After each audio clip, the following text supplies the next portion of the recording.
bit about a couple of atheist misconceptions.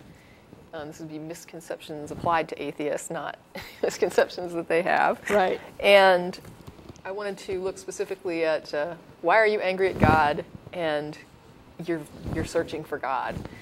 And I wanted to use an analogy of a person who has a family member who is ill with a potentially dangerous and treatable illness, who decides to treat it only using an alternative medical method such as homeopathy. It doesn't have to be homeopathy, just fill in the blank for any non-standard alternative treatment. They go to a doctor who advises them not to go to a regular doctor, that all medically trained professionals are in the pocket of big pharmaceuticals, it's a conspiracy, and they should trust this doctor and his treatments, and he's going to help them. You try to talk to the family member, you try to convince them that this is treatable, and it may not be 100% of a cure rate, but there is treatment for this that is effective and is demonstrated more effective than placebo, and that they should go and get the treatment that is demonstrated effective instead of putting their life on the line with something that's not been demonstrated to be effective in any sort of valid research way. But the person goes forward, they follow this doctor, and ultimately they die. After their death, because you are incensed at the death of your loved one at the hands of somebody who claimed to be a professional, who claimed to have knowledge that they were willing to follow, you then take up a blog, take up a YouTube channel, and you start telling this story. And you start saying, you know, this person went to this doctor, this is what happened to them, they went for these treatments, we tried to talk to them, there is an effective cure rate for this. They did not take advantage of that, ultimately they died, and I do blame this alternative treatment that is put forward that it does not work, it's not been demonstrated to be effective, here's the reality behind the research that is claimed for this, this is, you know, why it doesn't work, what's actually been shown to be demonstrated for it, which is nothing. And after you post that, you start hearing from people who say to you, I have the same story. I had a loved one that this happened to, or I was seeing this doctor and I almost died, and then I finally got to a hospital. I was taken to an ER where they finally treated me, and I found out that this really was helpful, and now I'm better. You get these stories from people saying, you know, this is a really bad thing and it does cause damage, and this same thing happened in my situation. You decide to put together an association to say we need to start telling people what's going on here. We need to make sure to get the word out. Maybe we should start printing some materials. We need to start looking at maybe doing something a little bit more for community outreach, educating people about the dangers of this. And as this movement grows, you're going to expect that more people who actually endorse this form of alternative treatment are going to hear about this, and they're going to react and they're going to object. Some of the complaints that you would expect to reasonably receive from somebody who would accept this would be just someone writing to tell you that you're wrong. You might get somebody who writes to tell you that you've just bought into that same big pharma conspiracy, and this medical science that you're touting is no better than this other stuff because all the research is jaded and biased because of, you know, how it's done, and that there is no real information, and that you're trusting the wrong people. And studies by, you know, for these alternative treatments are not, you can't have them done, and there's things blocking it, and nobody wants you to know the truth. And so you might get letters like that, and you might get letters from people, you would expect to get letters from people saying, I went to a homeopath, or I went to this alternative treatment, and I got better, and I'm doing better now, and so I know that it works, and there's nothing you can say to convince me that this doesn't work, because I had this illness, I took this treatment, and now I'm better. And you can tell them that, you know, sometimes people do, you know, get better, have, you know, a spontaneous, you know, what is it, remission? Remission, yeah. But that person's going to believe, they're going to tell you about their story, and they're going to say that's why they believe, and that's, you know, that's a letter you would expect to get.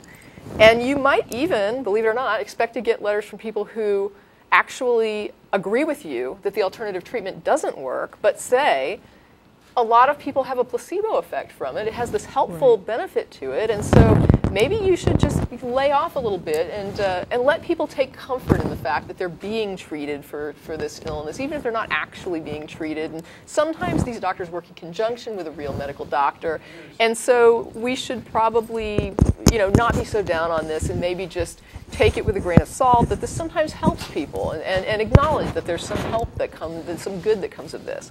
These are all the types of letters that you would expect to get if you were starting up that type of an educational foundation. What I would never expect that you would ever get would be a letter from somebody who says, I believe that you're against homeopathy because you believe it works and you're angry about the fact that it works. I don't know why somebody would think that you would advocate to put out information that something doesn't work. Now, I get the big pharma conspiracy and how, like I said, somebody might say that you've bought into a lie and that you're wrong in believing that it doesn't work. But for somebody to write to you and say, you believe that it does work, but you're advocating against it, and you're not the big pharma company, right? You're not gaining from this. So you just simply are, I don't know, out to hurt people, I suppose. I don't know what your motive would be. But the idea that somebody would accuse me, who is not the doctor benefiting from the big pharma conspiracy, who is not the big pharma conspiracy benefiting from the big pharma conspiracy. I'm just a person whose relative died. I went to look at the research and I couldn't find anything to show that this is real treatment. I'm trying to help people, and somebody's writing to tell me that I really believe that homeopathy works, but I'm just trashing it because? Yes. Because I'm pissed at it that it works. I mean, that makes no sense. And additionally, I would be surprised if I got letters from people saying that I was actually in favor of homeopathy and trying to prove that it works, and that I was somehow manifesting that as being against it and trying to discredit it. Mm-hmm. That makes no sense. Part of the confusion about you hate God that I hear come up, and it can be frustrating, because sometimes when you're in a dialogue, you will encounter a communication that you know that in any other context but theological context, you would not be having this conversation. And that happens when you use a hypothetical, when you're talking sometimes to theists. And they'll put forward some model of God. I believe in the God of the Bible. And you'll say, well, the God of the Bible was a horrible monster who killed all these people, and the Amalekites, and the laws against homosexuals, and the laws against adultery, and the laws against, and you list all these horrible things, and then they'll say, oh, well, see, you're just angry at God. Yeah. And it's like, no, you put forward the concept and the model of God, and I was simply adopting that concept in order to say, if this were true, I would have some concerns about this model of God, because this model of God is monstrous. People routinely in dialogues adopt hypotheticals in order to respond to a claim. If someone comes home and they say, I was abducted by aliens, you're not going to initially believe that, and you might be like, calm down, what happened to you? And as they start to explain, you might start trying to find problems to help them realize they weren't really abducted. I don't know what happened to you, but I mean, if you were abducted by aliens, don't you think somebody would have seen? The fact that you go with their claim and start making hypothetical, speculative statements about it doesn't mean that you have adopted the belief. Well, and actually, this whole idea of taking someone's claim at face value initially is all part of the scientific method. Someone proposes some hypothesis, and we say, okay, if your hypothesis is valid, I would expect to see the following pieces of evidence. Correct. It doesn't mean that you've accepted that. Right. It's part of the process. Right. We had an issue with, I think it was Noah's flood, where somebody called us. And I was saying, well, if there was this global flood, I would expect to see a stratolayer where you have all the animals in the same fossil record, like all the way around the planet at the same level. Yep. It's not me saying that I believe it and that we should start digging tomorrow to find this stratolayer. Yeah. I mean, I don't care if people do want to go search for it, but the fact is I'm just putting forward an if-then statement. If your model is correct, then this is what I think about it. We do it all the time. Nobody gets confused and thinks that you believe what you're arguing against. So the fact that it comes up in conversations with theists so often as a point to demonstrate that you actually believe the thing that you are countering, I'm sorry, I can't believe it's an honest statement. I mean, I'm just going to call it disingenuous. Nobody is that naive.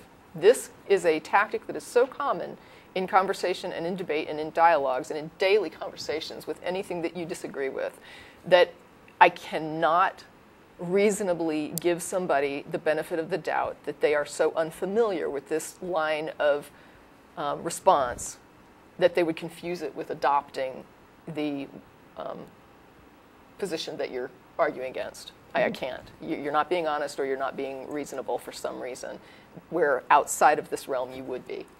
I don't know why it is. I'm not proposing why it is, but that's how I see it, and I don't see a point to wasting time defending something that is so silly that it shouldn't require a defense. And that's part of why I wanted to do the program on this, because I just feel like this needs to be put to bed. Not that I think that this program would put it to bed, but at least I would like to have it out there that this is ridiculous, that theists ask us to respond to such stupidity. And if you are a theist that puts forward this kind of stupidity, you're wasting everyone's time. And I think you're wasting their time personally, because you don't want to defend your position, and you would rather throw up something stupid to get the atheist to go over and run after that ball, so that you get the pressure off you to have to demonstrate that there's any validity to your claims whatsoever.